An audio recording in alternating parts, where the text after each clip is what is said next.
Let's all stand, sing, turn your eyes. Let's all stand, turn your eyes.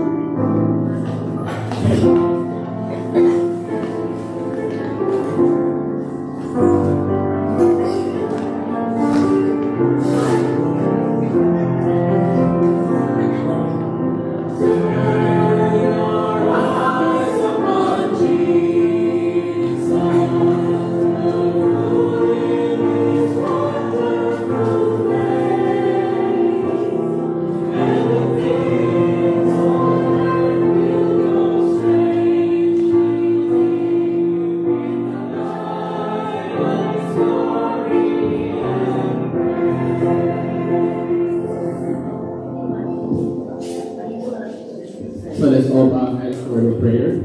Our most gracious Father, we thank you for this afternoon where we can gather here as brothers and sisters, as we fellowship this afternoon, as we have our word program. We ask that you bless us and guide us whatever we'll do, and whatever we'll do this afternoon will glorify your name. And it's all we ask in your name to pray. Amen. Amen. Okay, so hello everyone, good afternoon. So this is our first AY of the year. And just to introduce our participants, thank you Casey and Ate Princess for leading us with the singing this afternoon.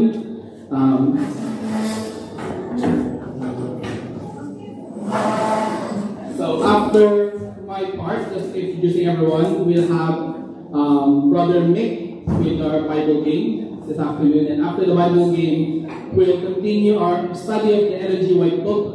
But instead of doing the stewardship, we're changing to a different book that will be the Adventist Home. So we'll start that off today, and hopefully everyone will.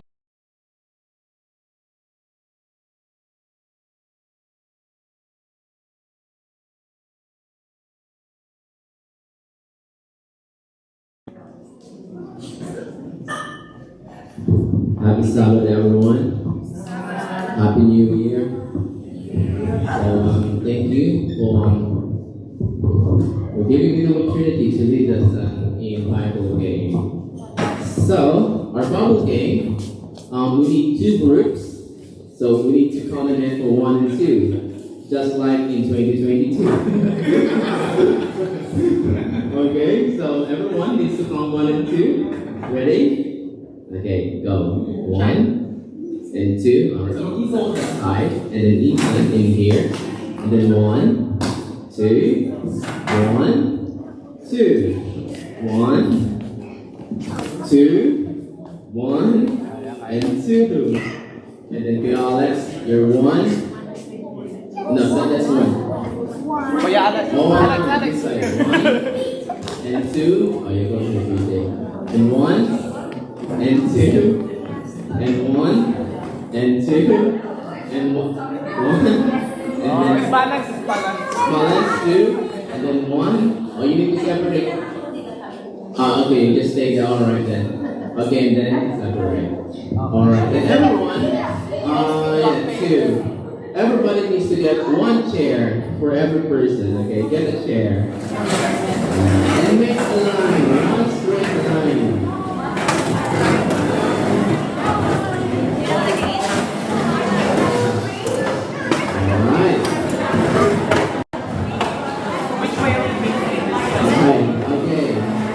So, at the back, the person at the back will be in front, and the other and the other members will be facing at the back.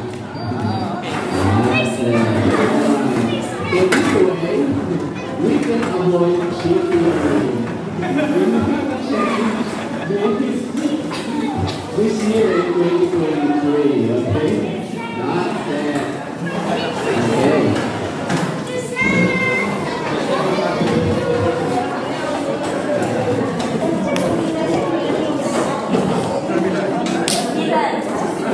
Okay.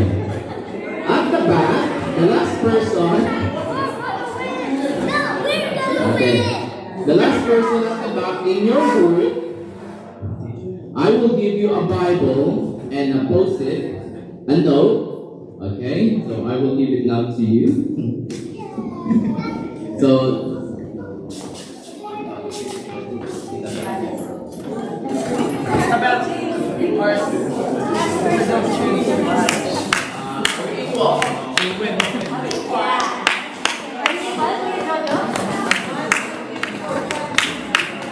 Are we equal? Oh, and I need a school facilitator.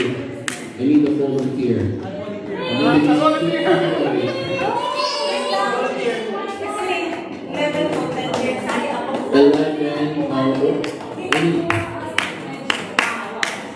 Oh, that's okay. See, Ate Candy, come here. And then, the volunteer. Sige, you stay there. Okay, this is the instruction. So, you will be the first person. I will give you a text in the Bible that you need to find. Okay, the book, the verses, the chapter and the verses. So when you find it, you need to write it in the notes. The whole chapter, the whole just the verse. There's a verse only, a verse. A whole verse.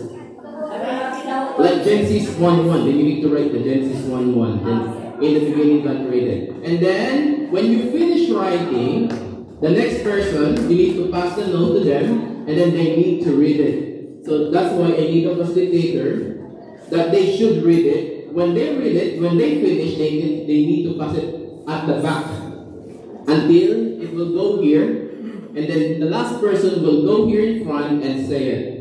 All right? should be memorized. Oh, it should memorize. No, that will be the last part. Okay. That person should be reading. I should be memorizing. So. Yeah, but because Oh, they want it to be a challenge. Okay. So there's a suggestion. The last person at the back will memorize it. I think it's really hard. It's not that hard. The most accurate will get the point. Yeah, you need to write the whole verse. So, are you ready? Do you understand? Okay, the facilitator needs to go to the person who's reading. So, you make sure that they already read the notes, the verse, before they pass the paper to the next person at the back. Okay? There were 11 and then 10. And then we need to remove. Oh, we need to add one here. Si ate. Ate. Oh, doon yung ate. Last kagad. Oh, you need to memorize. Oh, the last person needs to memorize the verse and then go here and say it. The one who's most accurate or close to the verse will get the point. Okay? Are we ready? Okay, here we go. The first text will be found in 1 Corinthians. No searching on your phone, Say it again. We will give you the verse. What you need to know is, yes, you just need to write it. When you finish, you need to pass it to the page. And then page needs to read it. And the facilitator needs to check if she read it all before passing it back. Or passing it to the next person at the back. Yes, yeah. Everybody will read it. Every person needs to read it, and then the last person will need to memorize it and say it in front, in here. Okay? Clear now, it's clear? Okay. Alright, let's go to the book of First Corinthians.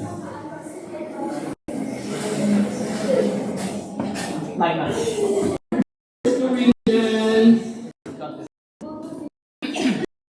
16:14.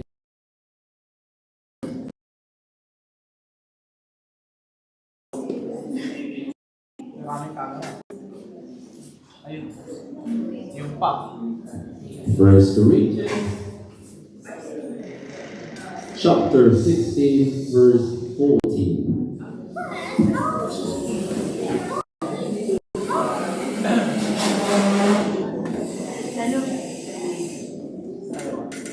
Ayun nga eh. Huli-huli kayo, may camera. Ako dyan.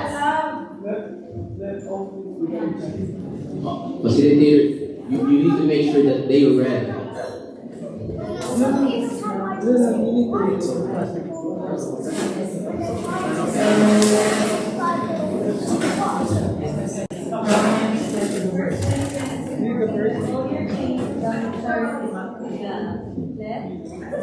O, di ulit. So close. Check your para wala sa'yo. Check your para. The last one should know.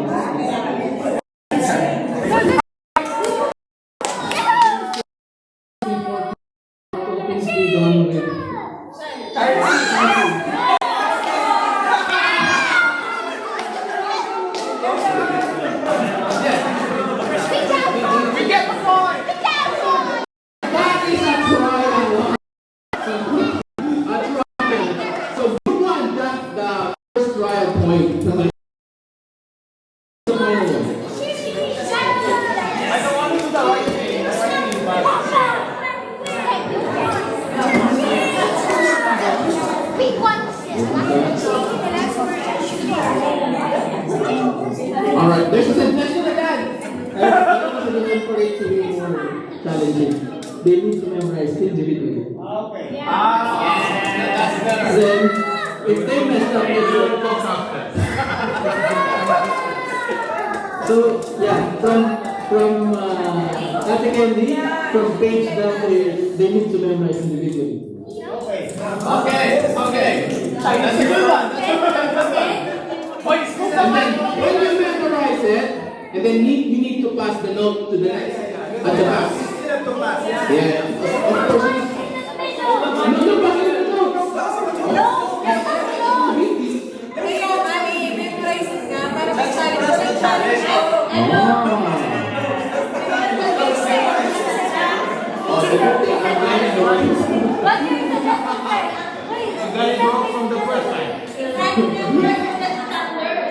How about the thunders?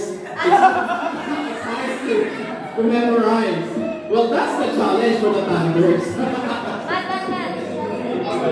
It is all per verses. Okay? What's your suggestion? Move the mic in the middle. Move the mic in the middle.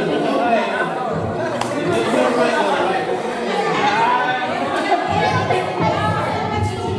It's cool.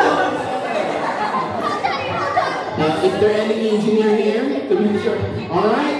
Are you ready for the next one? Oh no, this is now the real thing, okay? This is the real deal. Okay, ready? The next one will be found in 1 John. Wait. So she doesn't need to write it, she just need to pass it. The message or the message. Because you have to memorize it, right? No, you need still to write it so they have the notes in the first person in front. First person. The notes not moving. Oh, okay, the notes will be staying at the first person. Okay, and then you need to memorize it and share it to the next person at the back. Oh my goodness. I can't wait for the next suggestion. Let's make this quick harder. Alright. Okay, the next is First John 4:19. First John 4:19.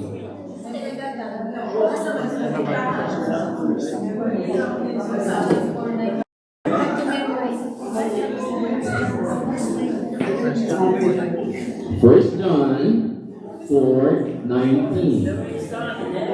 When you're passing the note.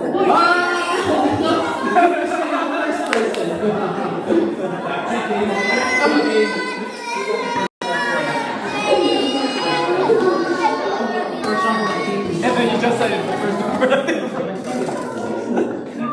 How many words? Okay. You have to give the name.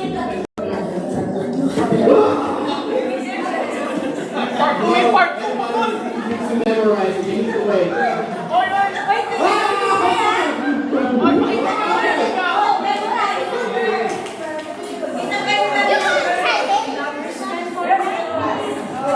First John, oh, you need to complete the verse with the book and the chapter and the verse. He loves them because he first loved us. First John 4:19. Go, go, go, go. He loves us.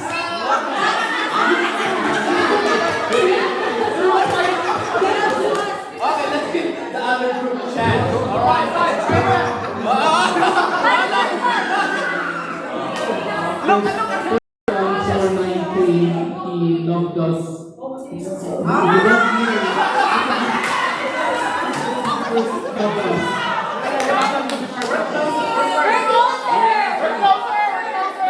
No, you both close, okay? Because these are words that you were wrong. Both you said, we love us. But the right word is we love him because he first loved us. So, no points. Let's move. No points. Okay, let's move. Move. Rotate. Alright, then the next person. Okay, that's it.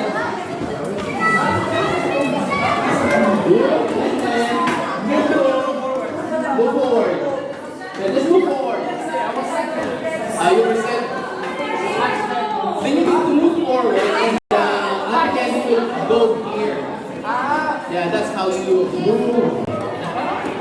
Move forward and the back.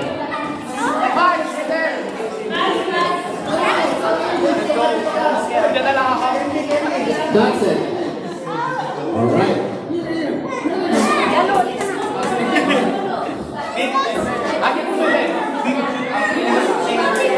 Yeah, same version. They're all King James. King James version. They're all King James.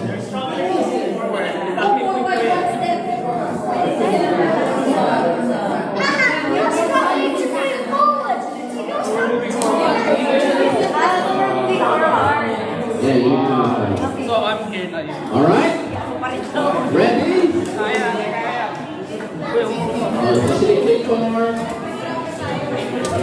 Ready? Okay. The next book will be found in 2 Timothy. 2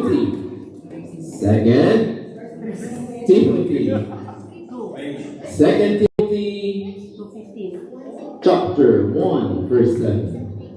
2 Timothy 1:7. 2 Timothy 1:7.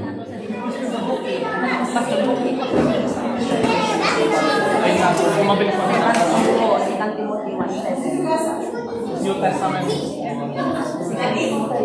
2 Timothy 1:7. Mahaba. The closest. Who will memorize will get the point. So pass it carefully.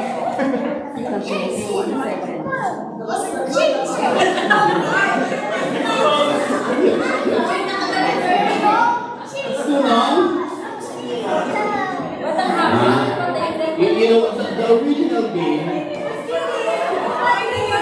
No one should memorize. But because of the suggestion, it made it harder. So, let's bear with it. What will you draw? You just hit it.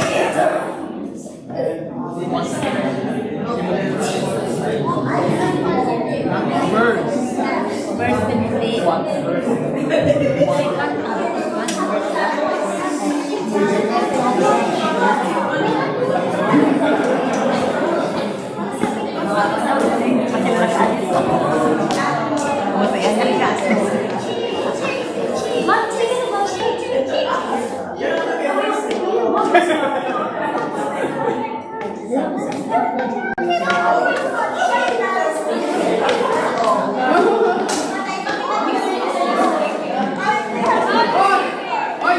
Those people should be the first person.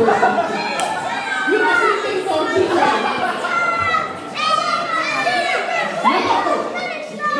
The note should be the first person on the.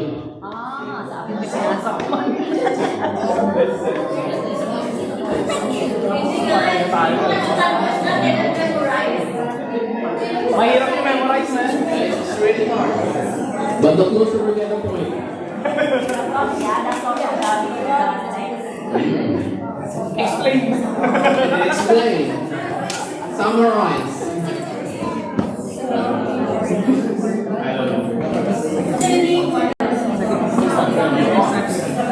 I don't know.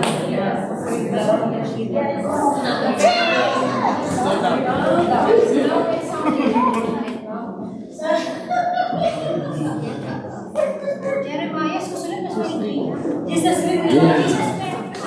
Next time. The next game.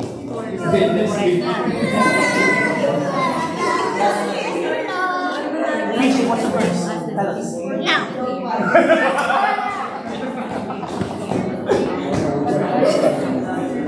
Tarot. Loyal.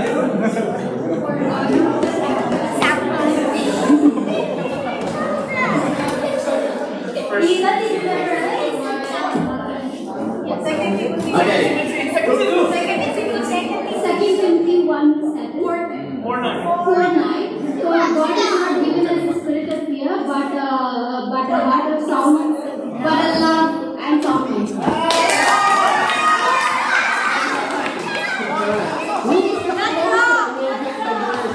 We have one.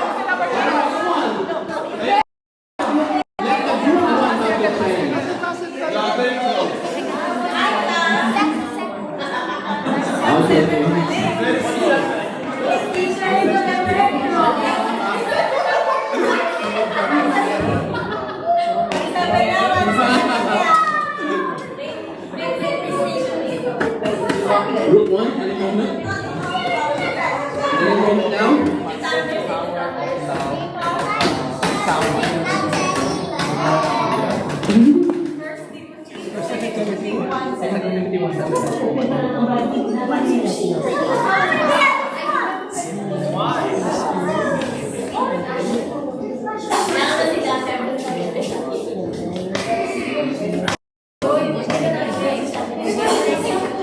Okay.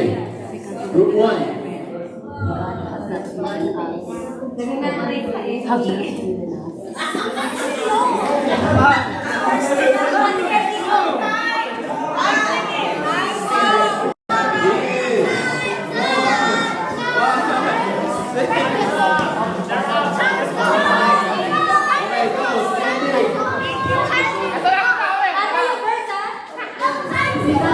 Timothy 1:7. But God has not given us the spirit of power, the power of the spirit,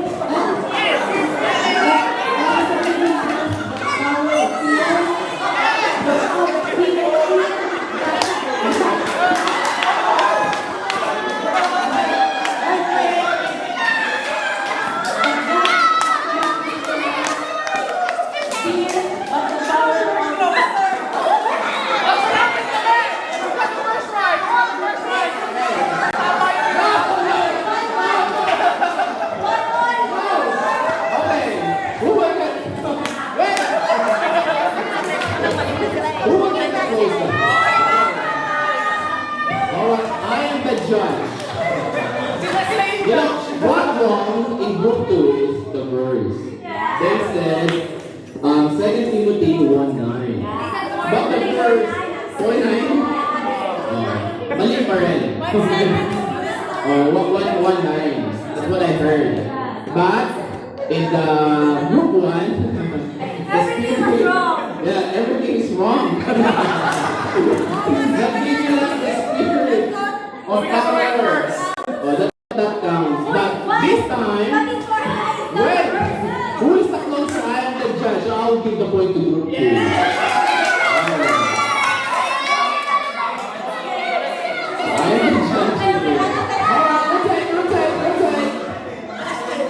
Okay, rotate.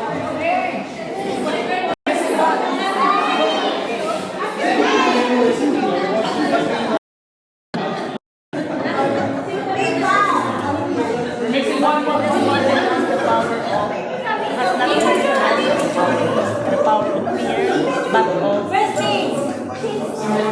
and sound mind.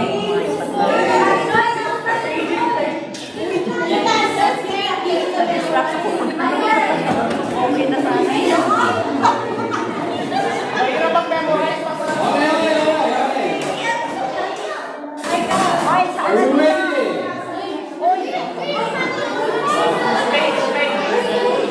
Okay, ready? Ready?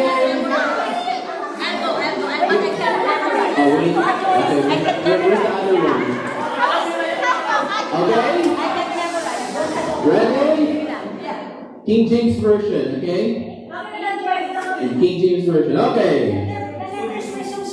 The next verse will be found in the book of Genesis. Genesis 1:3.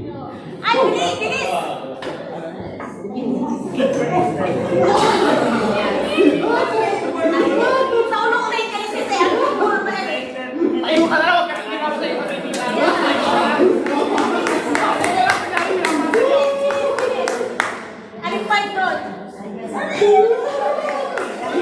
Alright, look who's moving past the message.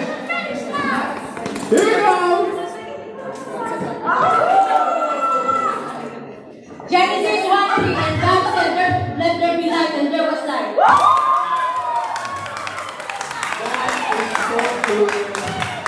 The new one. Yes, the one.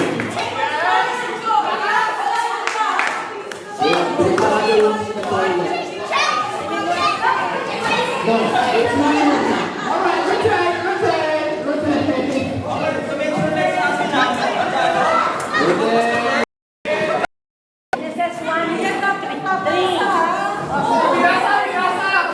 Binasa na rin po nga sinabi ni ano eh. Ni Ate Candy. Genesis 1:3, dali-dali no? Pero sa aling part ng Genesis yun? 1:3. Ready? Bakit? Tinutok yun lang, ito maingay.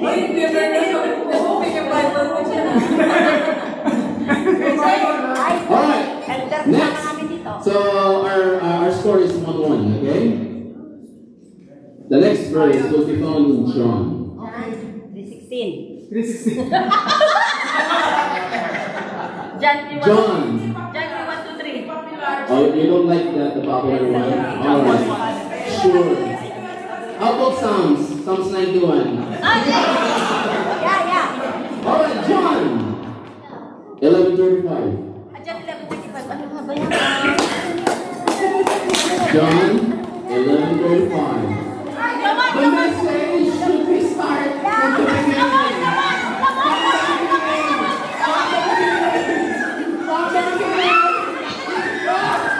John 11:35 and Jesus here.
So that's easy. Let's go to the a longer one.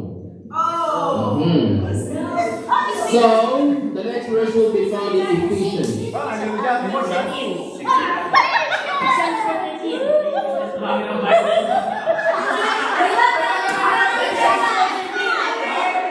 Ephesians 3. 19. I know that. Ephesians 3. 19.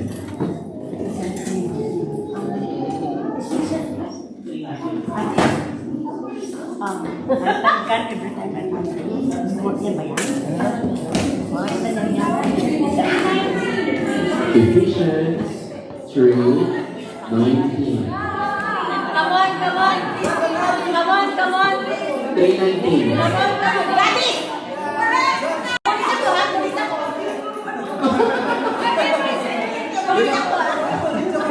The Bible should be in the first person in front. I don't know. Because it's long, I know. Because he might be feel. Put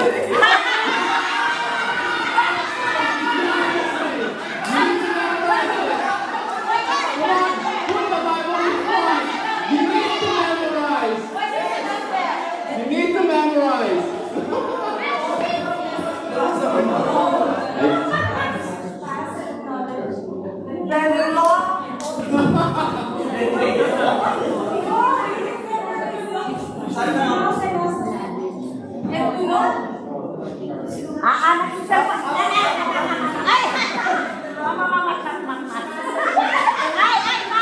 Bakit kulang yan? Si Ay makakuin ko.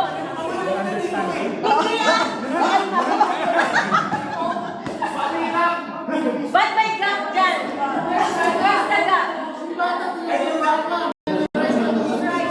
Sandali, nag-memorize pa yung kasamahan nyo. Ay, kasi ipareset mo na kay Ate Nori. Ate Nori should recite it first. Napasa na ni Ate Nuri, oh. Wala na nakapasa ni Ate Nuri. The closer. The closer. Bakit pag may baslat na sa ulo? Pareho ka. We're the same. Different accent. Tatlo na lang na, oh. Oo nga. Sa ulo ko rin yan.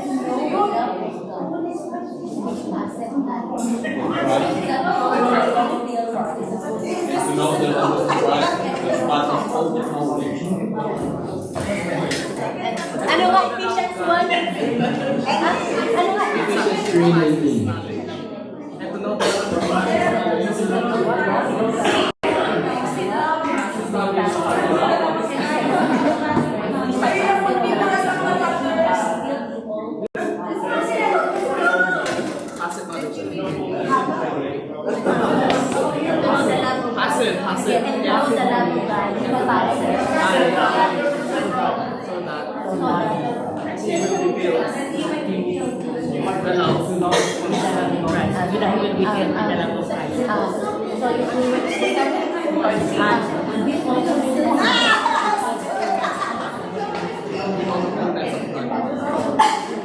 My God! My 2000 brain cannot memorize. Ay, ay, ay!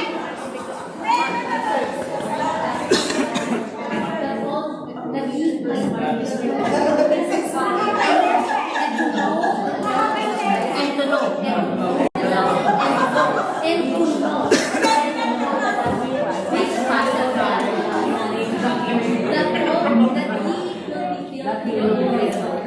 That he will reveal the secrets of God, that are hidden in that we might be sealed in the treasures of God.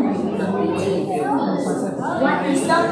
Alright. And to know, and to know the love of God that surpasses knowledge, that you need to fill with the knowledge, with the fullness of God.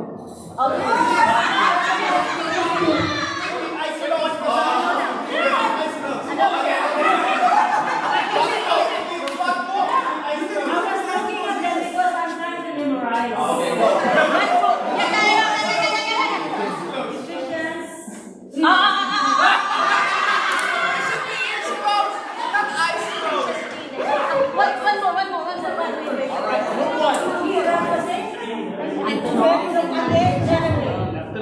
the challenge? The king might be filled with the fullness of life. Are you going to you walk? No, I don't know the knowledge with fast. Alright. Fast. Each fast. We will give you 20 seconds. 20. 19. 17. 16. 15. 14. 13. 12.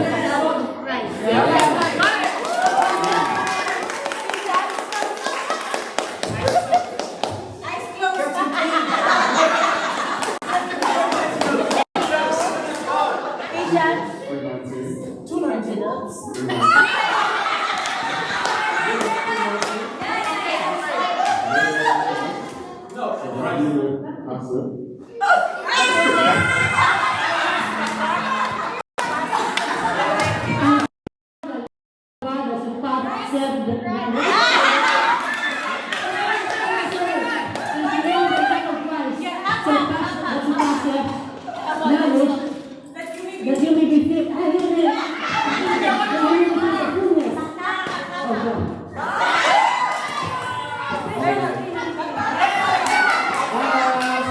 Okay, I am the judge. Alright? So the point. And who get the first so close is the group number 2. So the point now is 2-2. It's fine, alright? Don't you worry, we still have 4. We have 4 long verses. Okay. Last 2. Are you ready? Rotate. Why there's a gap there? Tita Elma, you sit on the gap. No, you have to sit on the gap. I sat on the gap, oh. No, I sit on the gap.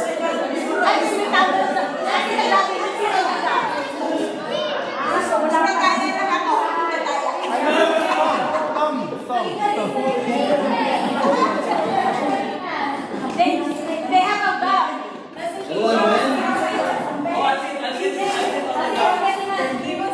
Oh, you're the police guard, Lisa. You're the police. You're the police. You police guard. Next.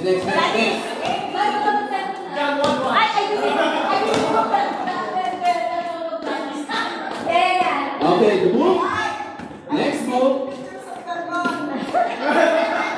Oh my. This is long again. In Book of Romans. Book of Romans. 23.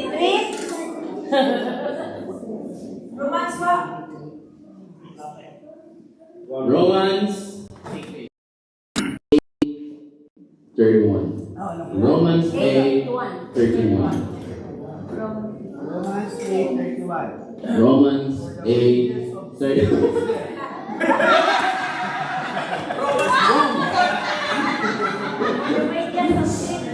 Romans 8:31. Romans 8:31.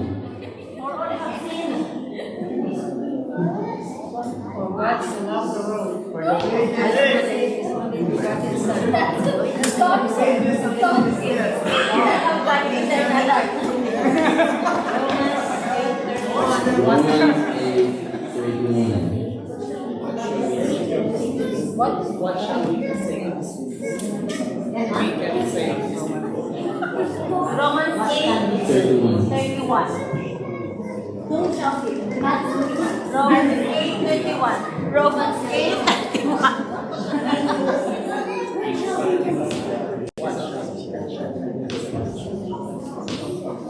Ay!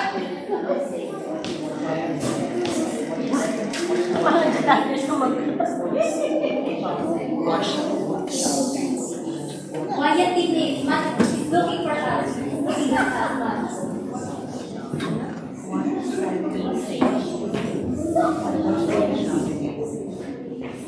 And then, what's the next? The first part. First part, ha? First part, ha? First part. 31. What should I do? Faster! Wait, no. Let's get the first one. What shall we say?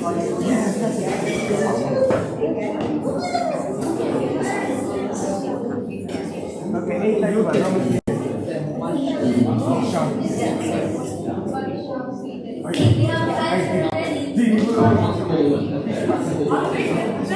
Romans 8:31. What shall we say to these things? If God is for us, who can be against us?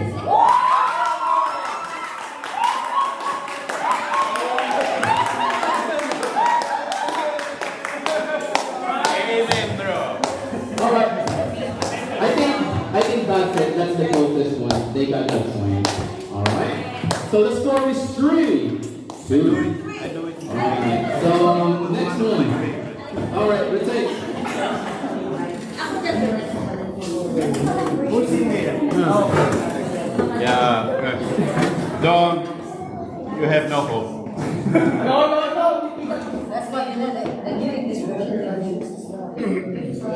Are you ready?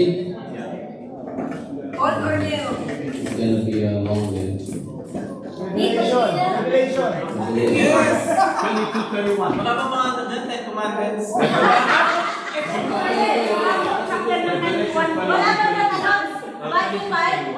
Matthew 5, 1 to 20. Okay, the book will be found in Matthew. I know in Matthew. 1-1. Matthew 21:22.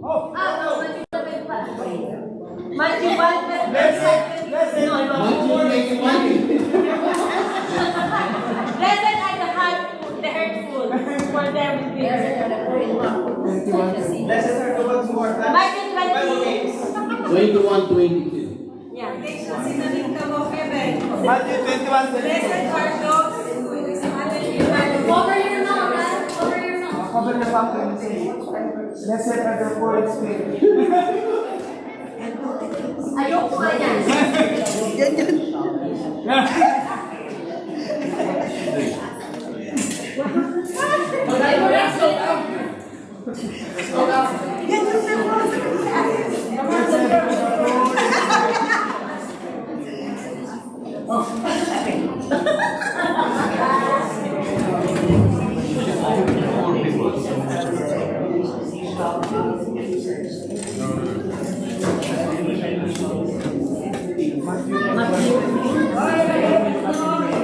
Come on. Ready?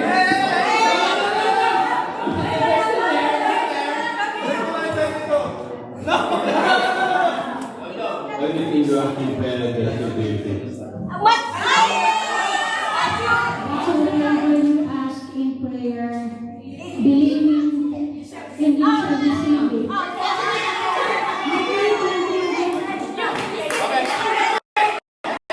Matthew 21:22. Say the verse again.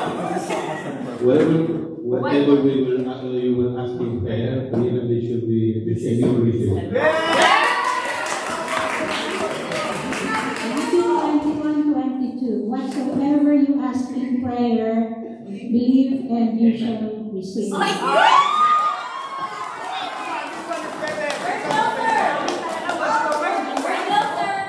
It's so close.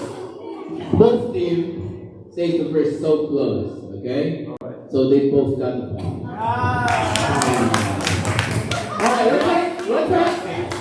So the point is 4-3. 4-3. What do you mean? Was it 3-3? Race to 5. And who was 4? Us? 4-3. Group 1 got the 4 points, and Group 2 got 3 points. Okay? The next book will be found in Exodus. Exodus 20. Verse 1. Remember the first name. You should know your number. Exodus 20. Exodus 20:15. Thou shalt distinct. The mistake should start from the beginning. Exodus 20:15.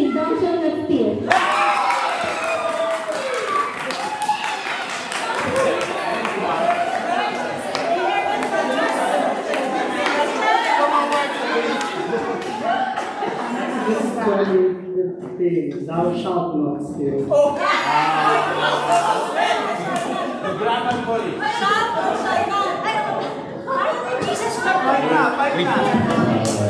The point will go to this one. So it's 5-3. Alright, for the last one. 4.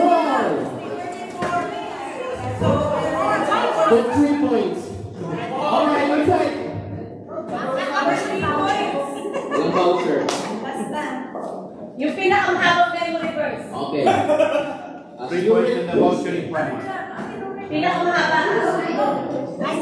The book will be found in Mark. Mark. Mark. Mark 14. 3. Mark 14. Mark 10. 10. Mark 10. 27. Mark 10, 27. Mark 10. Ano? Patay, ang haba nun ah. Seek ye first the kingdom of God. So this is for 3 points. Mark 10, 27. Make up. Whoever gets this point will surely win. Mark 10, 27. They are all putting the just drugs. And now just because they get one correct, they win. But if you got this, then You need to be way ahead. To have substance, you know, don't just stay and wait for that with the question. You should perform very well all the game. that's it.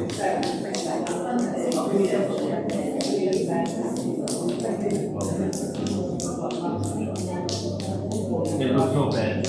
Ay, maghintay kayo. Wait, guys. Swimming time. Ano, pasa na tayo mo na. Una-una pasa. Mark now. The Bible stays in front. Yes, what of the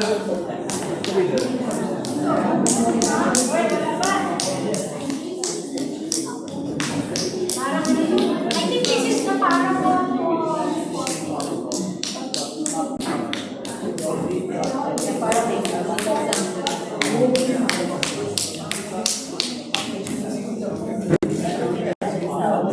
Oy, man.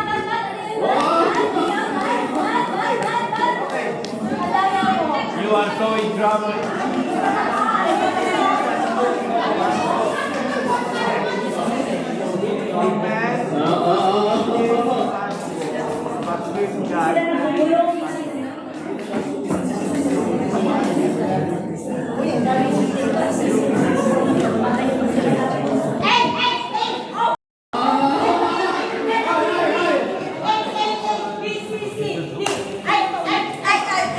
And Jesus knows what I'm going to say here.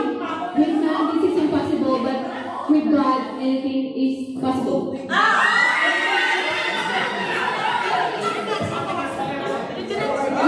nothing is impossible.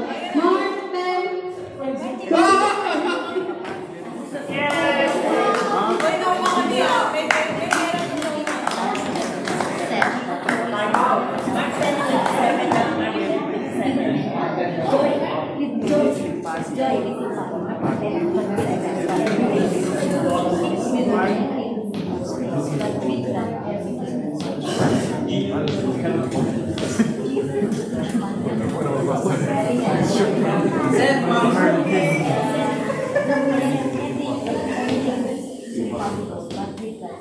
Hindi pa nakakalis dyan. Dito pa lang ako lang. Mark 10:27. Jesus said, looking upon themselves, with men and everything is with most all things are impossible, but with God everything is possible.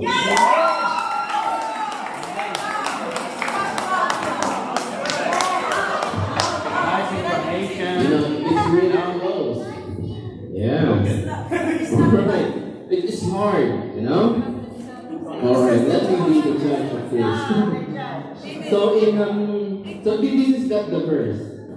And Jesus looking upon them said, with men it is impossible, but not with God. For with God all things are possible. In group 2, you didn't say that, but not with God. That's the missing of word in group 2. In group 1, you add more words. And Jesus said, That means 4 points. But for me, as the judge, I will give the point to group. Why? Group number 1. Thank you so much for participating. Thank you.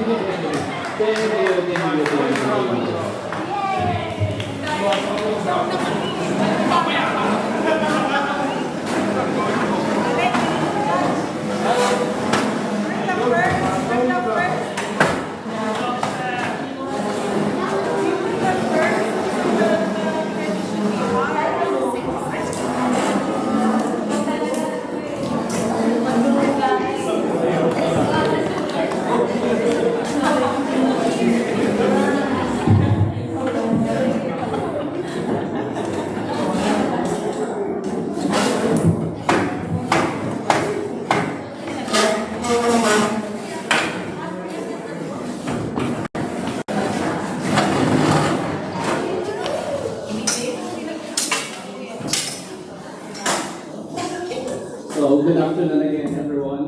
Now, it's a very lively game. I think everyone's voices are a bit exhausted now, but hopefully we still have voice as we discuss our new book this quarter. So, this quarter we'll be studying The Adventist Home by Ellen G. White.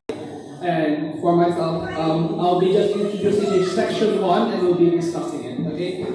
So, I know we don't have any voice, but we'll just start with some questions. Can we group in 3 and 4s? And are we able to discuss these questions in our group of 3 and 4? Everyone, or should I start grouping people? 3 and 4? Or can we group ourselves 3 to 4? Into 4? 3 or 4 in a group. So, it's up to you guys. How do you guys want to do it? Yeah? You guys can group us 3 if you want.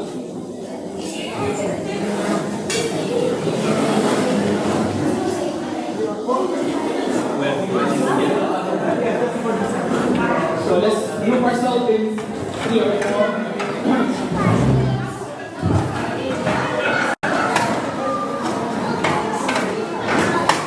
So we have the kids.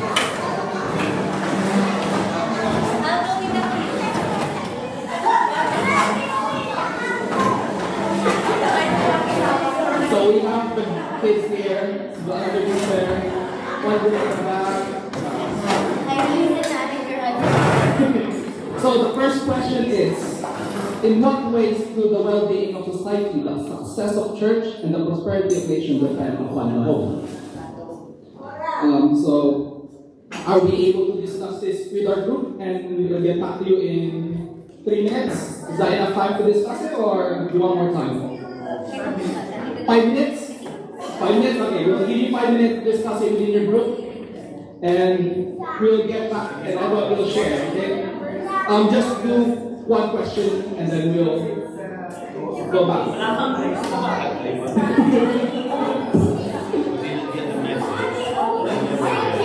So, guys, we need to. I think they're having.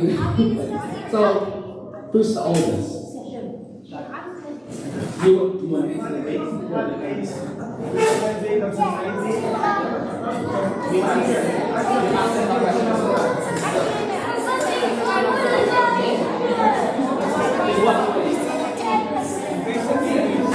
So the first question is, society meaning our surroundings. Success of the church should return success of this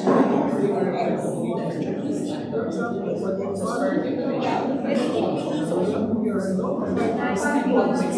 success of everything like our society, our church, and our nation will depend on our house. You are troubled. You are troubled. Troubled now. What's the things and what makes us affect our community, our surroundings, our church.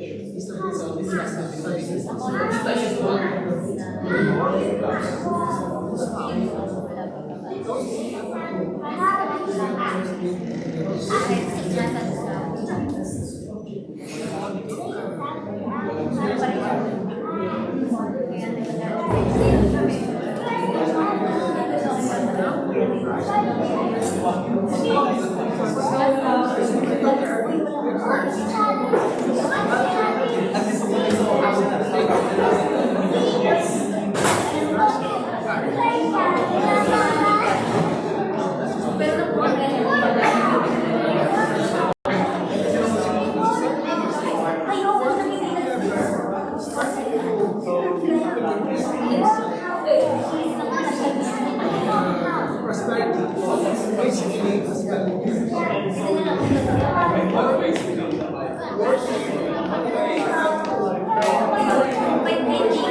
like they don't do 40 years ago, 50 years ago, now we cannot do that.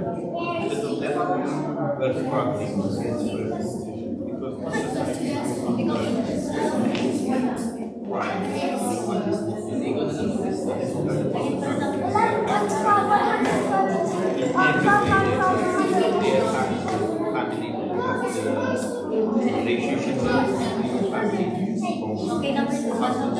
So we got 1 minute, okay? 1 minute left. So we're just answering question number 1.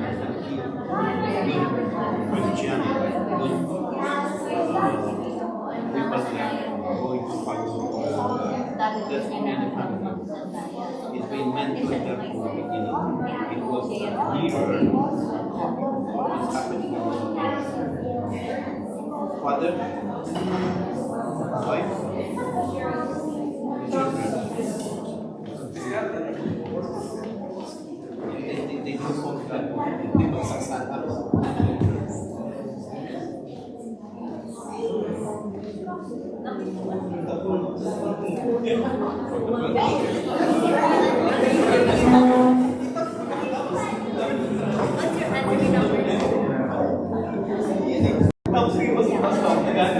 Okay guys, time's up. Time's up, so we're gonna hear everyone's answer now. Question 1. In what ways do the well-being of the society, the success of the church, and the prosperity of the nation depend upon the home? So should we start with our group here, and then we'll go around take answers from different group, okay? So you want to speak in your group. So everyone, can we listen? Can we stop discussing the question and let's listen to Brother Goma as they share their group's answer? So my point was that essentially home is kind of like the first environment you grow up in. So whatever you learn from there, whatever you like take essentially from those people at home, it's kind of what you bring outside. So if essentially what happens at home is what will affect your environment outside. So the church, the society, will all be affected by how you're treated, how your environment is essentially like goes forward. So he said it's a training ground. So whatever happens at home is radiated to your surroundings, to the community, to everyone around you. So now we'll go to the young ones. Who wants to speak? from the young ones. Okay, we got Seth. Okay. So my point was that the more you prepare for church, the more easier it is to get through the church, like the parts and. Very good one as well. So it's all about preparation at home. So it's that preparing at home will make it easier when you get to church, when you have your part or your contribution at the church. So preparing at home will be able to help you to contribute to the church. So we'll have this group. So for question number 1, we have different points. Nick says the rules that are set in the home, Matt, the teachings of the parents, and we want to share the memory verse. Train up a child in the way he should go, and when he is old, he will not depart from it. So the bottom line is, whatever the moral values that your parents taught you from the very beginning, if you put it in your heart, if you inculcate it in your heart, you will never forget it, no matter where you go, no matter who you are with. You have that moral values instilled within you. So that's where the success of the society comes within. It starts with the family, within the family. Whoever your example are, your parents, your siblings, whatever you can see from them, whether it is bad or whether it is good, you always get what is good from them, and then that's where you get it. That's where the success of the society. So let us not forget the memory verse, train up a child in a way he should go, and when he is old, he will not depart from it. And that's a very good memory verse, isn't it? So training starts in the house, and so whatever we do will be marked in ourselves, and that it will be brought to our surroundings, to our society. So from this group, who wants to speak?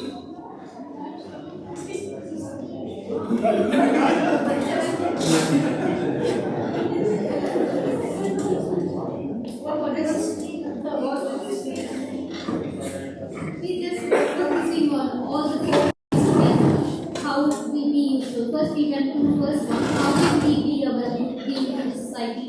The success to church and prosperity to nation is. They say, as we see, that school is the first one starts at home. So when we go to school, we start everything from the basics, like A to Z.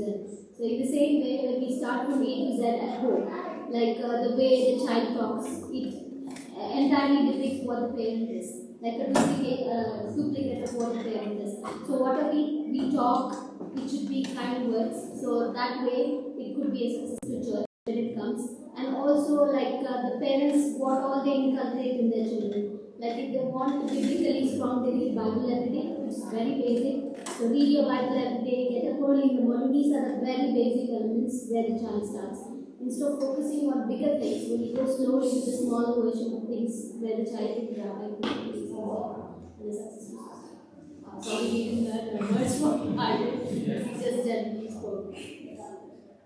So our school is our first school where we learn things from our parents, which are our first teachers. So for that. So for this group, Brother Alex.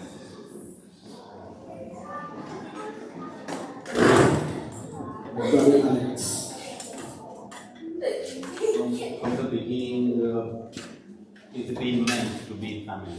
It's the base, it's the most important thing that is in the society.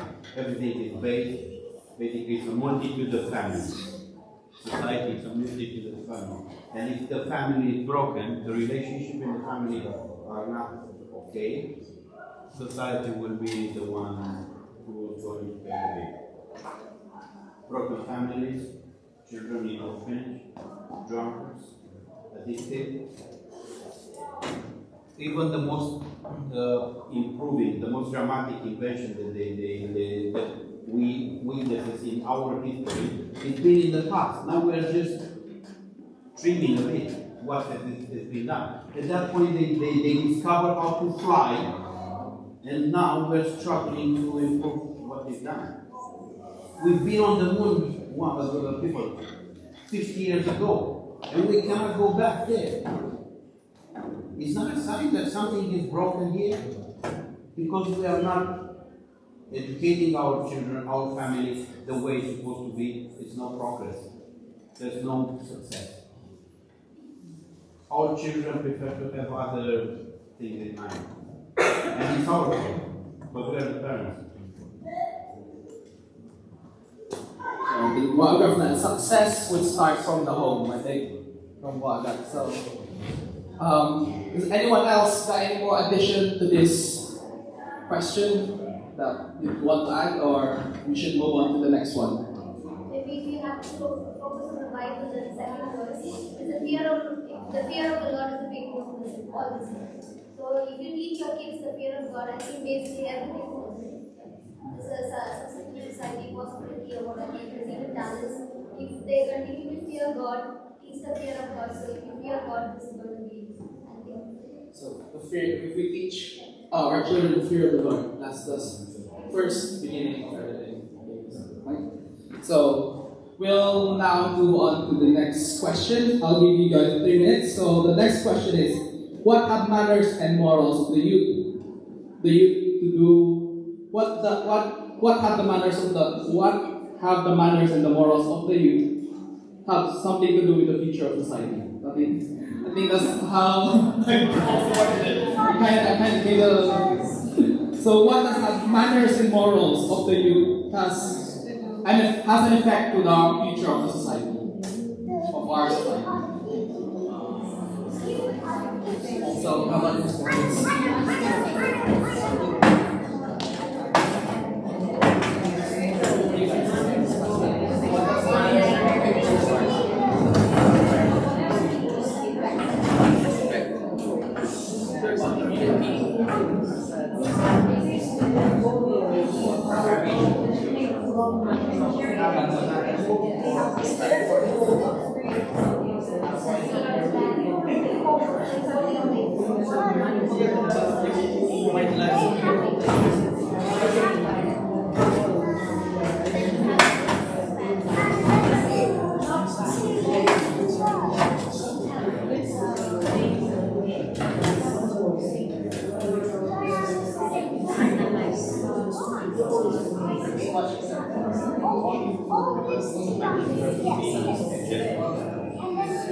Aim high or think but different society nowadays want to have this practice. Be polite, don't raise your voice when you have a problem and they are not dealing with you. If you raise your voice, you're disqualified for fixing your problem because you're already moving it.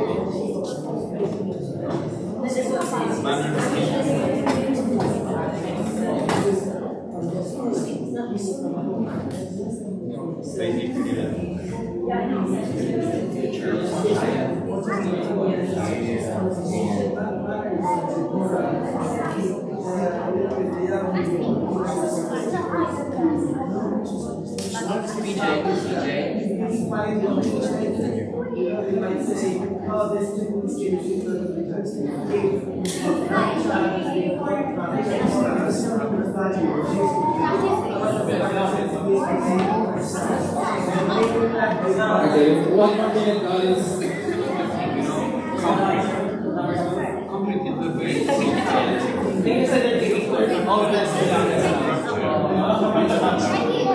everything comes for that. The child will be trained very well. They very solid foundation. The other kids, this one is but the main structure will be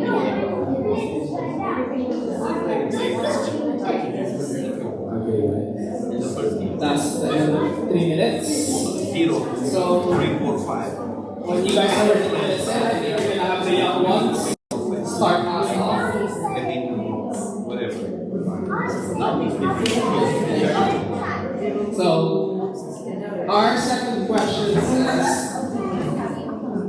what have the manners and the morals of the youth to do with the future society? So what does manner and morals has to do with our future society. So we'll start with the young ones and make our way around again, okay? So we got Cheyenne to answer. You want to see? Okay, we have Eva.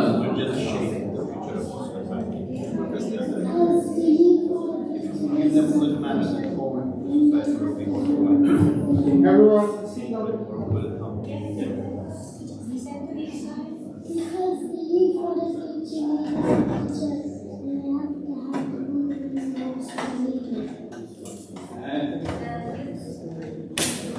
So Ethan said that the youth are the future leaders of the church, so they need to have good manners and morals to be good leaders in the church.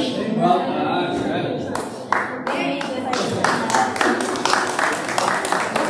Okay, we'll want to do further.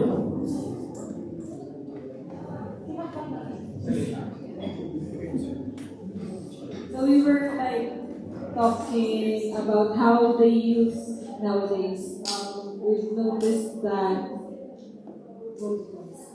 I don't really want to offend them, but it's not. I'm not gonna say that generally they're like that. So some youth are more like they're claiming they're woke, like they're more open-minded compared to the older generations, and then they're like saying that, oh, we're open-minded, we're more accepting, and the danger with that, even the wrong things now, they're accepting it. So it's like there should still be boundaries. They should still know what's right and what's wrong. There's nothing wrong with being, open-minded and accepting, but they still have to be reminded that there's limits, there's boundaries, and if this kind of culture will continue, then it's gonna be chaotic for everybody else, because everybody will just do whatever they feel, whatever they want, regardless of what's right and what's wrong. So we really have to be reminded as young adults, as youth, that we should still strive to study and to learn what's right. And of course, the parents should not give up on trying to lead them and what is right and what's wrong. So, in summary, I think it's just letting the youth know that there's are still boundaries. We still have the elderly, the older generation. Elderly sounded really bad. So funny. The older generation to guide them. Sorry. So yes. So we'll have. Sorry. Not the elderly. So we have the elder. Because I was thinking elders, usually the elders in the church are the guiding. So we'll have this discussion. Yes, in our group we talk about the influences that forms the manners and morals of the young. And one mentioned about their manners are influenced by the outside forces, like in school, by their friends. But more importantly, we talk about these manners and morals of the child is formed on the first years of his life.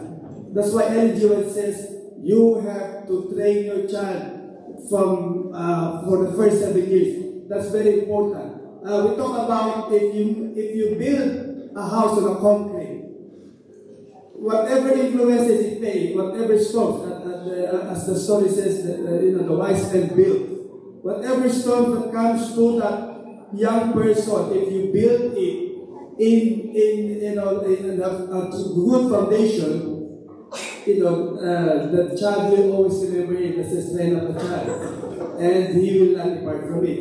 But if there is no good foundation with the morals and the manners of the child as he goes out, we know what will happen.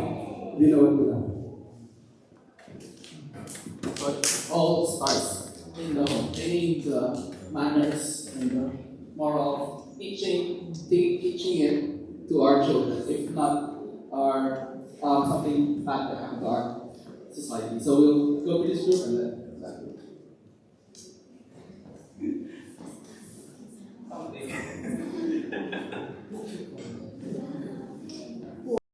We explored a few points, but more or less along this thread, that when we've got young people or if you want youthful individuals in society, in our societies, who don't have the morals and manners that are ideal in society.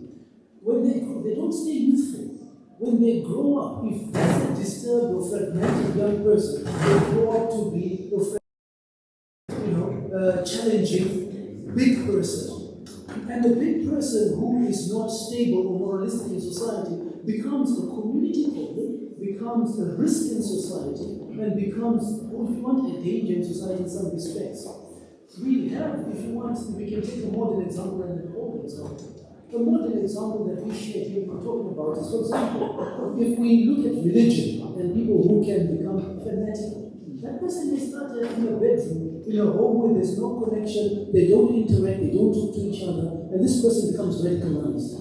And then fast forward, let's keep it extreme. That person takes and drives into people in Headington, on the high street, and then armed police come and they shoot that person because they've driven over 7 people minding their business. But that was a person who came from a home that was not stable. There was no foundation. We go back in the Old Testament, we have Sodom and Gomorrah, and this group mentioned over here. Sodom and Gomorrah was a catchment area whereby people had grown up, have no boundary, no limit, no morality, if you want, no manners. So much so that everything went in Sodom and Gomorrah. And we know that when Lot's nephew turned up over there, and the angels came, they said, we saw men coming there, we want them. Because they wanted to sexually have them. So there was no boundaries in Sodom and Gomorrah until God's heart said, this is too much, I must destroy it, because that's what sin does. When there's no Christian boundary, and there's no Christian guidance, the spirit goes crazy, the human spirit and behavior, and mannerisms go crazy and out of control. That out of control causes risk for other people in society. And so, like these young people said rightfully, when they are youth in the church, they need to be stable and they need to have manners. But if we let them grow up and the youth become church leaders, imagine what will happen in that church. Church leaders with no morals and no manners. Church money, tithes and offerings are stolen. People are being rude to each other. They are dictating in the church. People won't come to church. So God's house can be at risk. So there's a lot of impact when the youth are not supported and if we don't support them. Very good point. So I think this is the same point as this few groups, so like having boundaries, setting boundaries, teaching them the boundaries so that they can build good manners and morals, and that would have a lingering effect to the society, to our surroundings, to our community. So last group.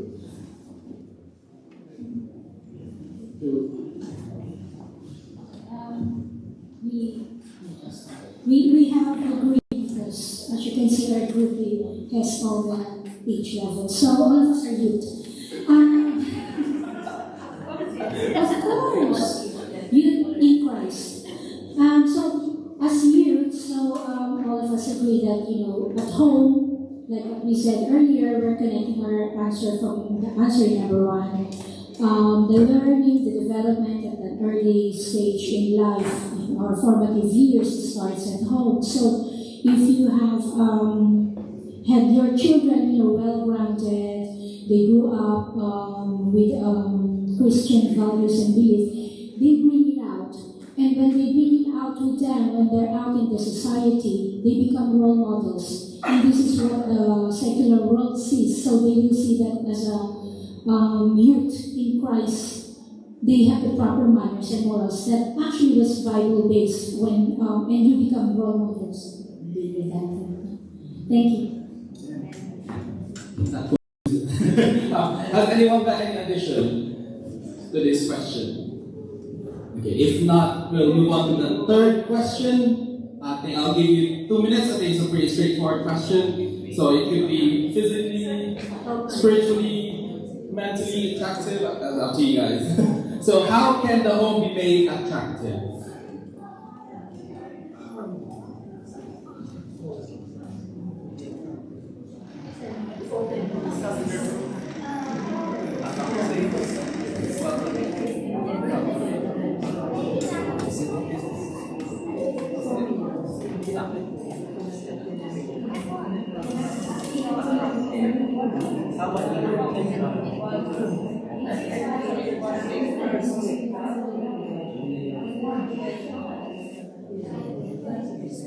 PJ, how can you make your home be more attractive?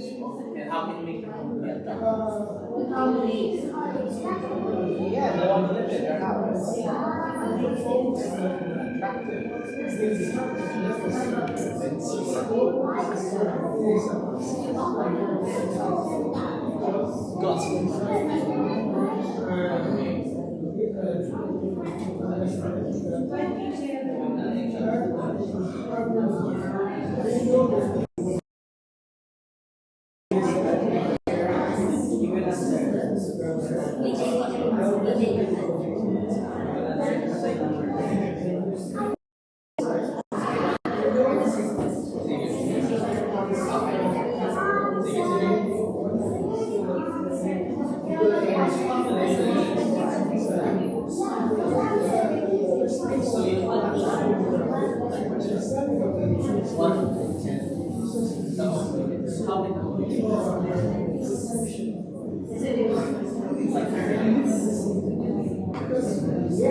Okay, I think 2 minutes is over.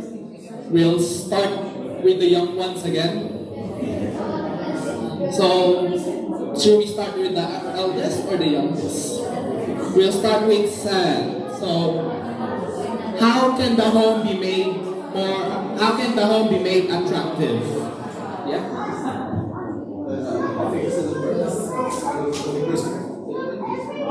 Okay, Cheyenne can start. So, Cheyenne, how can the home be made attractive?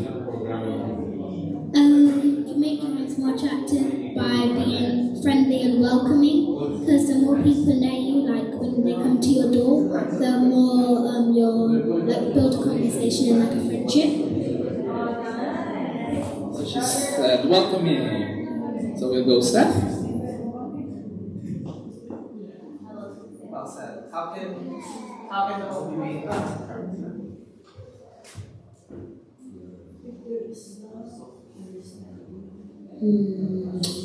Okay, like, you need to be nice. You're gonna scare off people if you don't mean to them. Definitely, yes.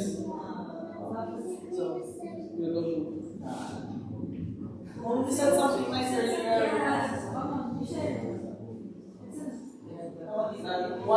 They all want to answer.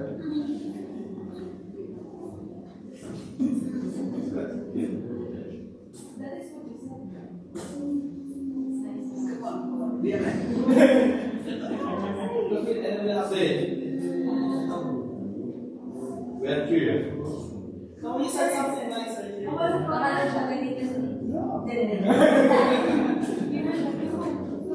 Oh, he's shy now. Okay, you want to answer?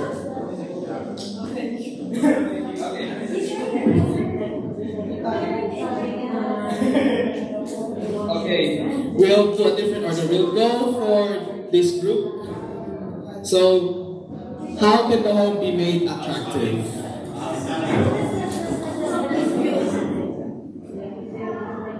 So our group touched on the idea of unconditional love. So within the home, we have 3 core values, which is respect, love, and loyalty. And when you go out in the world, a lot of the times you have to work hard to get from other people. Whereas when you're at home, you don't have to give anything to get anything. And it's only through the love and direction of Jesus that we somehow find ourselves coming back to where we started, which is with your own family. So that's how it's attractive. Have a home that is loving, respecting, and what's the third point? Loyalty. We'll go to your group. Yeah, we totally agree with that group. We kind of like share the same thing, but it's like the illustration would be like baking a cake. It has the proper ingredients needs to be put in. So we will add time together. It's important too, because we were like sharing like it's important like. When you have like time together, you build trust with your with each members of the family, and in that manner, you make them grounded in that family. And when it's grounded and they trust you and there's love and everything's nice, it would be more attractive. So baking, she said. What's the ingredients again? Okay, we'll go to their group and then your group, okay?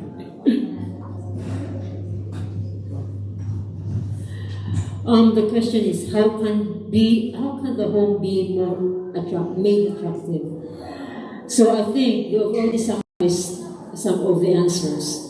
But for our answers is sometimes they said that other children think that the home will be attractive just because of good signals, loads of movie programs, just because of their mind setting nowadays. So if they will come home as they have all the gadgets in life, that they made home attractive. But as godly home, the home should be attractive if we made the home as a little heaven. That's in the book, first chapter. A little heaven, it means all the love, the harmony, respect, and all those, the ability or the fruit of the Spirit within the home, that will be more attractive. So that's all. So she said, we make it as a little heaven, we said. Little heaven here on earth. Okay, so we have this one, this is your group, the last group. How can the home be made attractive? In us, when you feel safe at home, and then when you are at home, and this is the time that you will cherish your mental health, your physical health, your emotional health. When every time you are at home, you will cherish all of these mental, physical, and everything. So every time you go out, because we know that our society is discharging us for all of our energies. So for me, at home will be your safe place to recover from the damage of the society. And most especially If parents love down. So love is okay. So a nice homework and relax, recharge, we get ready to do our work outside home. Okay, so we'll go to the last question. It says, what is the easiest way to keep the home orderly and clean? Is it possible to have so orderly a house that no one feels at home there? We'll give you 5 minutes because there's 2 questions. What is the easiest way to keep the home orderly and clean? Is it possible to have a house so orderly that no one's supposed to be at home?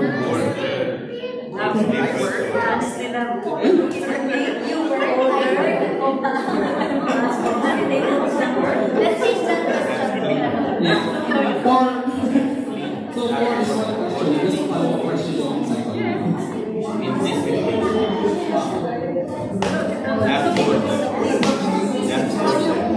Rules, discipline, law.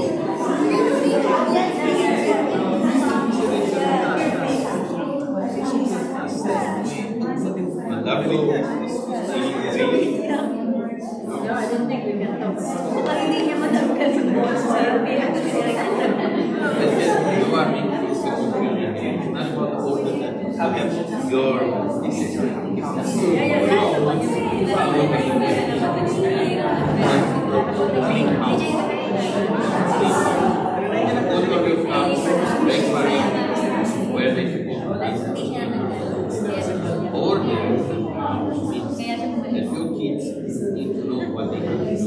Hindi niya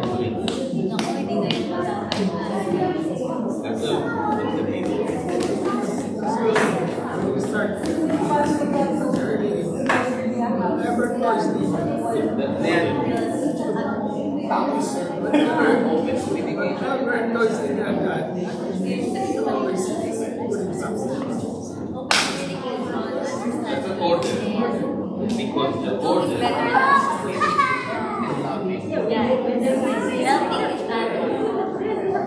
stop demanding.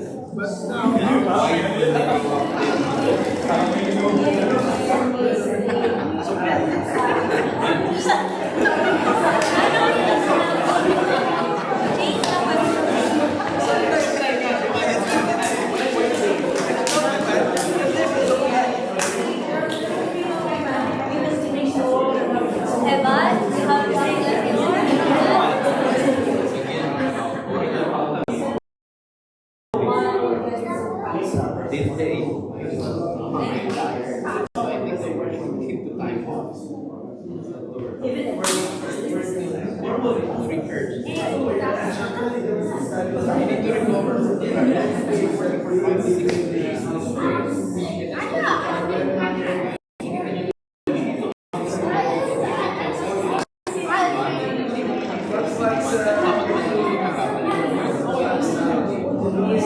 But you can, you can You need to do something. That's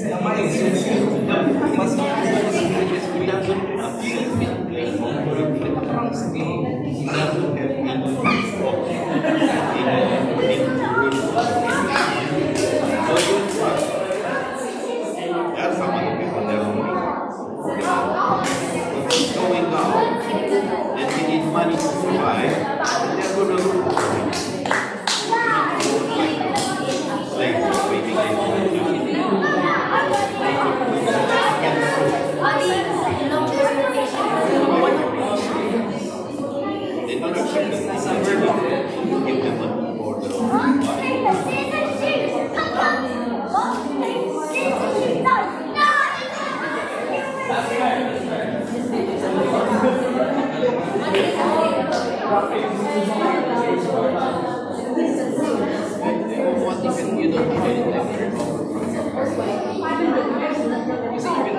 in your home, right now,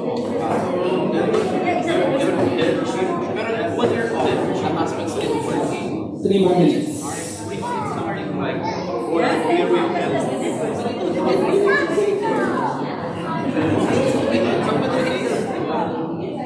back.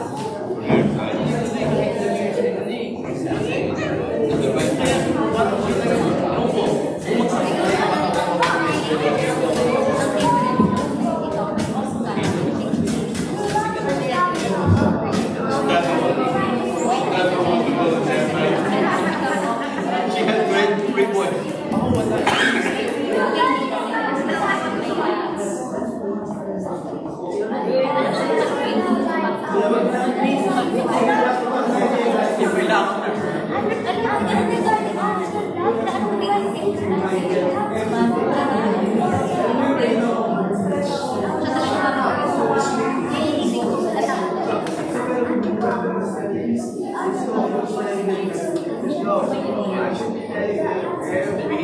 Every hour, you can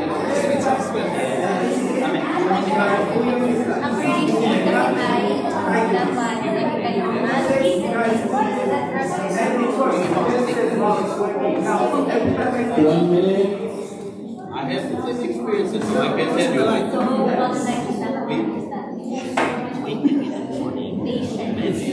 if a camera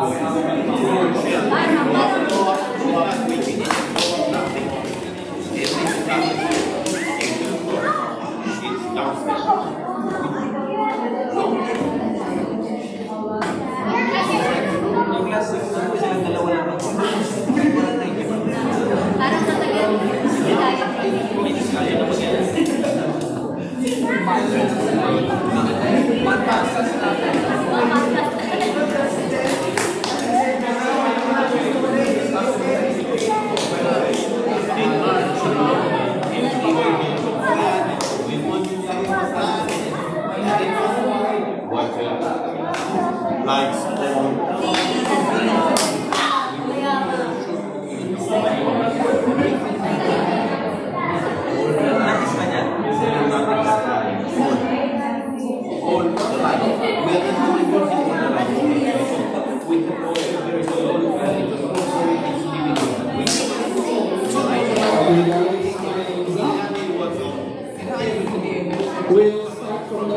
is fine.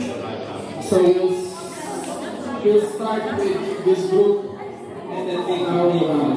Okay?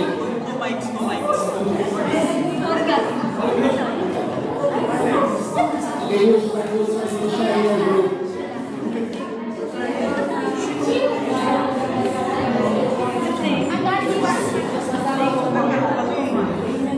Okay. What is usually the full order of the listen guys? We have Brother Nari. Yes. Let's talk about the order first. It is a ground rules in our home. Because whatever ground rules in our home that the children should follow. And the cleanliness will follow. We said, check your chores. On the board, who will clean the plates, who will sweep the floor, who will tidy up the living room, and the next thing is keep your clothes in proper, put it in, you're not using it, put in a hamper. And sometimes on the weekend, you will tell them you turn to wash your clothes. Washing your clothes is separating the white and the color before you put it in the washing machine. Same is true. Is it possible to have an orderly house? No one feel at home? Yes. It always, an orderly house will always shouting. Shouting and shouting. The occupants become afraid. The house is orderly, they're orderly, but they're not feeling at home. Because they feel they can't move.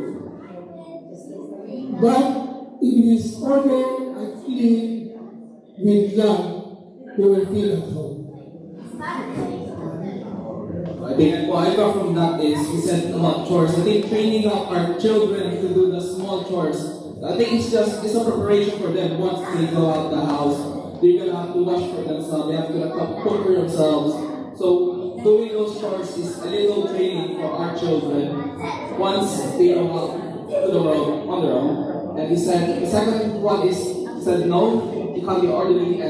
But I think what I got from it is finding a balance. You can't be just a lieutenant in the house or shouting at them commands, but maybe finding balance or finding love in whatever you're trying to get them to do. You need to show it with love, not just to order it just to be convenient for yourself. I think.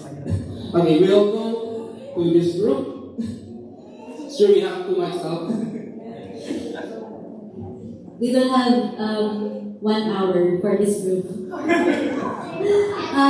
Since the two of us here has different year of what do you call this one? Yeah, marriage level. We have different views on this one. So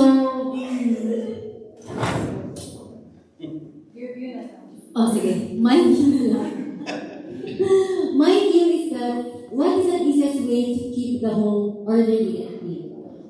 First, as I shared last week, the wife should accept her husband. Because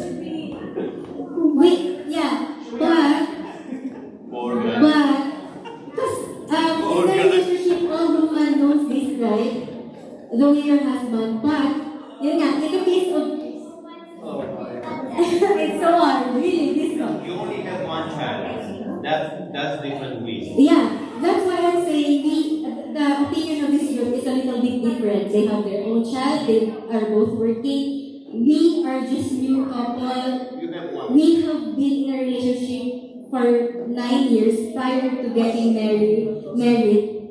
And now they're married for 6 years, right? So it's a little bit different for us. I'm not working, they're both working. So the scenario in our home is a little bit different.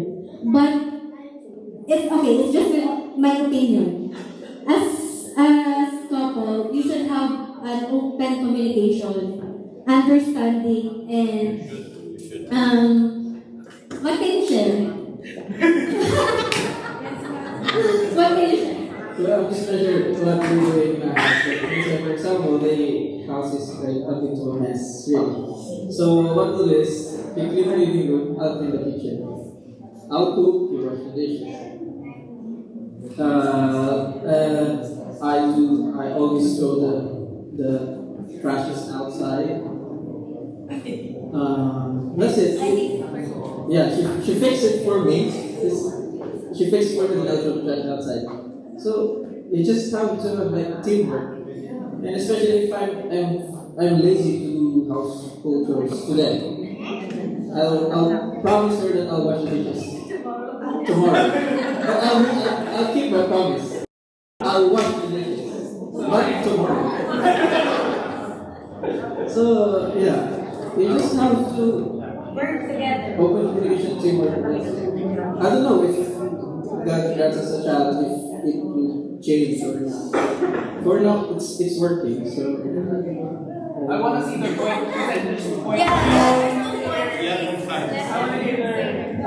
This is really interesting. We're studying about Adventist hope because even though we're already 6 years married, like every other marriages, we are also struggling about some stuff. And this is one of the things that we struggle about. I'm being so stressed when it's too messy and there's piled up laundry and I really can't stand it. So recently I've been trying to like do stuff little by little so it won't pile up. But when I'm working, I can't do it. So I would ask my partner, please can you do it? But when I come home and it's not done, I feel so stressed, really. It's like, oh my goodness, come on, this really feel me. I don't know, I'm really so stressed. I'm gonna be honest, I'm going to be disappointed and mad, saying, oh, come on, why didn't you do this? I told you to do it. You know, things like that. And of course, he has his reasons, like because he's tired at work, which is, let's say, valid. But the thing is, sometimes I can't accept it because I'm thinking, why me? Why can't I do it when sometimes I'm also tired and from work, but I can still get that time to like tidy up a bit or something like that. If I can do it, why can't he? So yeah, something like that. But we're working on it, and we will update you next time. So it's good that we're having these discussions. I think everyone here is a different journey in their family life and their having this home journey. So everyone was able to share their own inputs. Everyone could learn from each and every one. So I think we're going to the young ones now. I think they have some answers. They're really eager to answer here. They're having do rock, paper, scissors gonna answer first. So I think who wants to start?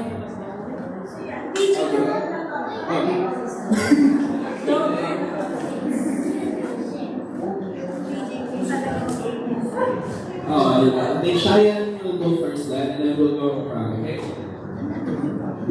So, what is the easiest way to keep your home orderly? I think just having some rules, like for example, not bribing your children, but just giving them standard rules. For example, like getting a reward after they've done something good, or for children just doing something for your parents as they come back from work late.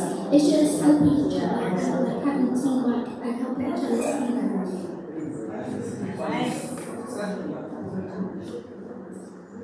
Okay. Okay. Tidy up after yourselves. Like, sometimes you will get really messy if you don't tidy up after you're playing or something. Just realities. So you support that to have rules and to tidy up. How about Ethan and BJ?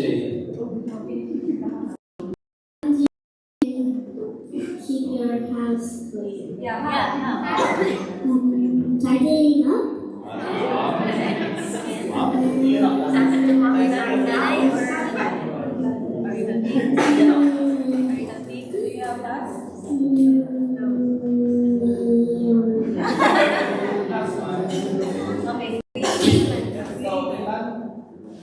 How do you keep your house clean and orderly?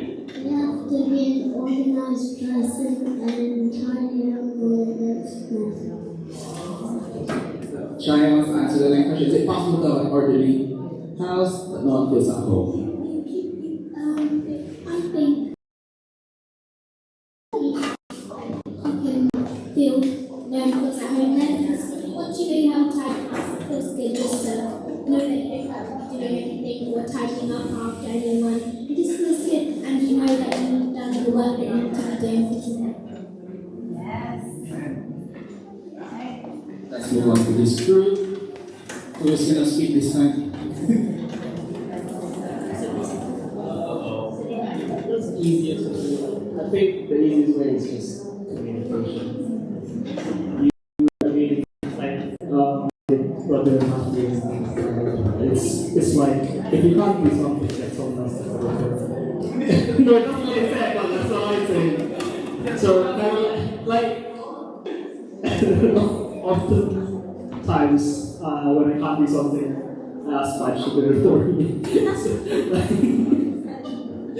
But it's still a form of communication, because you can't get everything done yourself.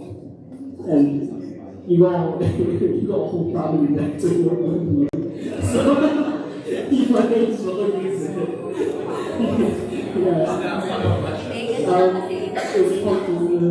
Well, kind of, because essentially, your house doesn't have to be like picture perfect, like so orderly.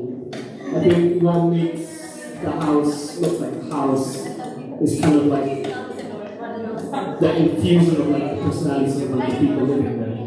So maybe like I think brother said there's like maybe shoes out of place or like a jacket there. Why is it there? Well, I think that's what adds personality to the house and kind of makes it feel lived in, rather than just being like essentially a Lego set, just already made for you, all clean and tidy. But yes, of course, you still have to clean, like keep the house clean and tidy. But yeah. So you talk about communication and getting someone else to do it for you. Okay, so we have this group for our question. What is the easiest way to keep the home orderly and clean? So who wants to answer in the group? Like what everyone knows, governments are my children at home, they're growing up. So when they were growing up, they have tasks. And as they grow up, government will pass on this task to Patch. And Laura was asking, can everyone cook? Yeah, they can cook. Actually, they prepare breakfast every Saturday. One child will have a Saturday, so no one wakes up too early anymore. So we talk about keeping what's the easiest way to keep the home orderly and clean. So do make it less disorder. So when you're about to clean, it's not as hard. But also we talk about godliness is cleanliness, and it's the other way around. So if you have God in your life, your home is orderly and clean. And is it possible that so orderly a house that no one feels at home there? So we talk about home is our refuge. We look forward to coming home every day after work, like what Jeremiah said, when you need to recharge. So if a home is a place or a house is a place that you don't really want to go home to, maybe there's something wrong in the house. So the answer is in your own heart. Okay, amen. So yeah, be careful for contributing. Has anyone else got anything to add? Okay, so now we'll just go through some paragraphs from the first section of the Adventist poem. So it says here, the home is the heart of all activity. The society is composed of families, and is what the head of family makes it. Out of the heart are the issue of life, and the heart of the community, of the church, and the nation is the household. The well-being of society, the success of the church, and the prosperity of the nation depends upon the home influences. The elevation or deterioration of the future of society will be determined by the manners of the morals of the youth growing up around us. And as the youth are educated and as their characters are molded in their childhood to virtuous habit, self-control and temperance, there will be their influence be upon society. If they are left unenlightened and uncontrolled, as the result, become self-willed, intemperate, in appetite and passion, and so will be their future influence in molding society. The company which the young don't keep, the habits they don't form, and the principles they now adopt are the index of the state of the society for the years to come. So, for you guys, do you have anything to add? It's just saying that our home is the place where morals are built and are taught, and our society is influenced by our young ones are influenced by the people around them. They are educated and through the youth, through their friends, or maybe the school. Does anyone else got anything to add from this paragraph that I've just read? Nobody's okay. We'll move on to the next paragraph. It says, the most attractive place in the world. While there are weighty responsibilities devolving upon the parents to guard carefully the future happiness and interests of their children, it is also their duty to make home as attractive as possible. This is one of the far greater consequences than power, estate, and money. Home must not lack sunshine. The home feeling should be kept alive in the hearts of the children, that they may look back upon their home for their childhood as a place of peace and happiness next to heaven. Then as they come to maturity, they should in their turn try to comfort and blessing to their parents.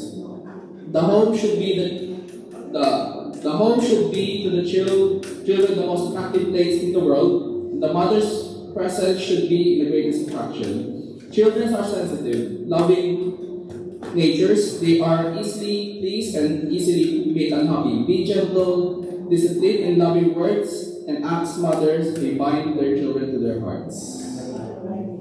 Has anyone got any addition? Is that quite explanatory? So, go to the next one. So, I think these paragraphs are the paragraphs I found that answer the questions that we have been answering today. It says here, clean, neat, and orderly. Cleanliness, neatness, and order are indispensable to the proper management of the household. But when the mother makes this the all-important duties of her life and devotes herself to them, to neglect of the physical development and the mental and moral training of her children, she makes a sad mistake. So yeah, it is important to clean, but it's also important for us to nurture our kids with their mental and moral upbringing.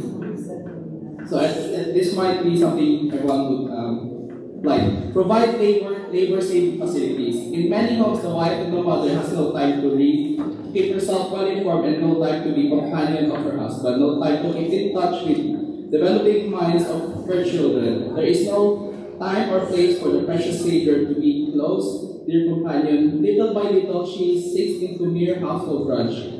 Her strength and time and interest absorbed in the things that perish with the using. Too late that she awakes, find herself almost a stranger in her own home. The precious opportunities wants her to influence her dear ones of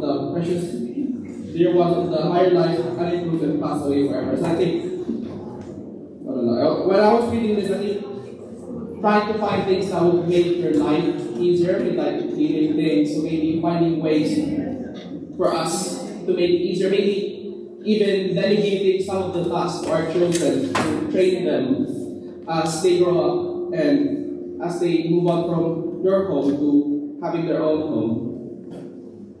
Has anyone got any addition from these two paragraphs? No? Okay. So, like this one, I think this is what Sister Mandy mentioned from the paragraph. The sweetest type of heaven. The home should should be made all that the world implies. It should be little heaven upon earth, a place where the affections are cultivated instead of being stupidly repressed. Our happiness depends upon the cultivation of love, sympathy, and true fortunes to one another. The sweetest type of heaven is a home where the Spirit of the Lord resides. If the will of God is fulfilled, the husband and wife will respect each other and cultivate love and confidence. So, it's important to invite God in our house. And we need to be loving, sympathetic, and true courteous to one another in our own home to make it a little heaven here on earth.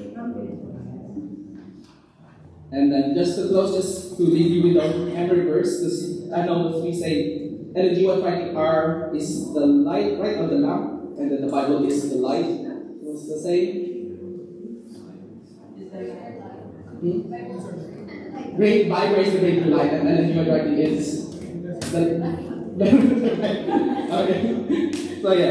So let's go back to the Bible as we conclude. It says on 1 Peter 4:8-11, it says, above all, love each other deeply, because love covers over a multitude of sins.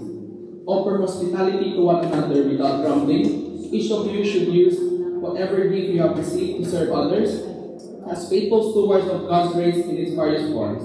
If anyone speaks, they should do so as one who speaks the very words of God. If anyone serves, they should do so with the strength of God provides, so that in all things God may be praised through Jesus Christ.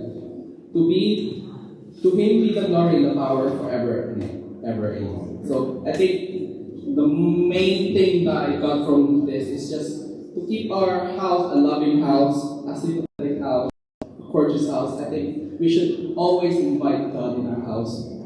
Have God in there, welcome Him whenever He knocks on our doors. So anyone else got any addition for this section? So I think hopefully this has started to interest in the Advent home, and we'll be continuing to study this on the next few weeks. And for the next section, we're not going to be doing it per chapter anymore. I think that took quite long. We're doing the stewardship and we're doing per chapter. So we'll start doing it per section. So I'm sorry for the people assigned already. I might have to change the stuff that I've assigned to you. So, has anyone got any addition for today? Or should we close our program with a song and a prayer? No one? So, please, are you ready for this song?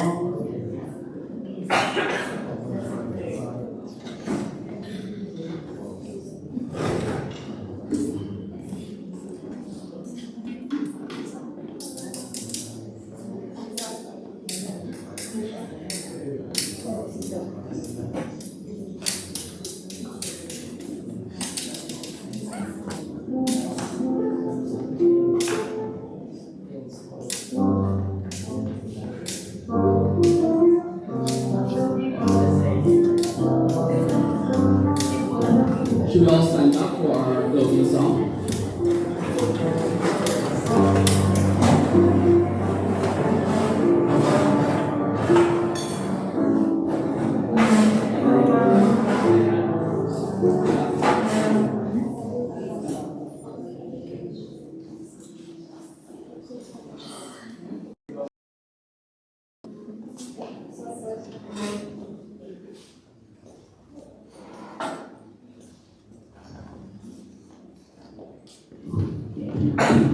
This song, she sings side by side.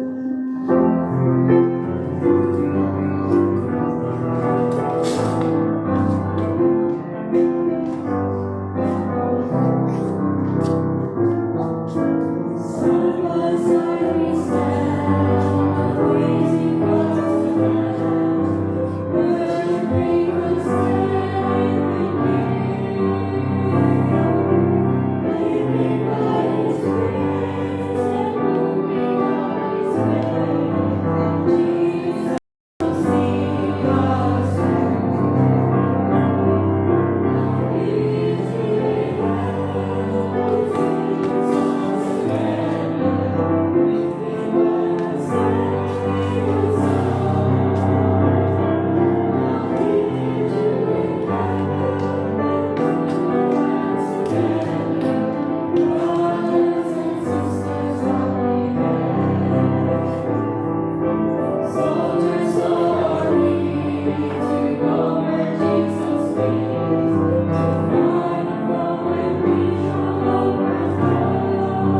special day to worship you. We also want to thank you for our AY program and for the lessons that you've given us during it.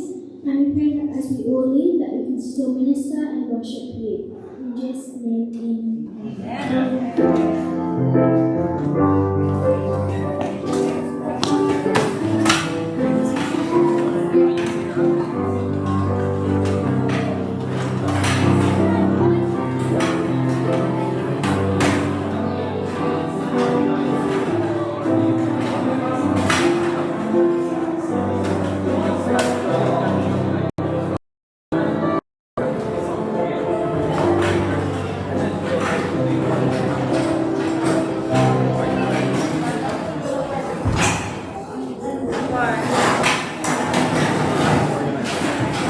Well, invite you, they don't want to know.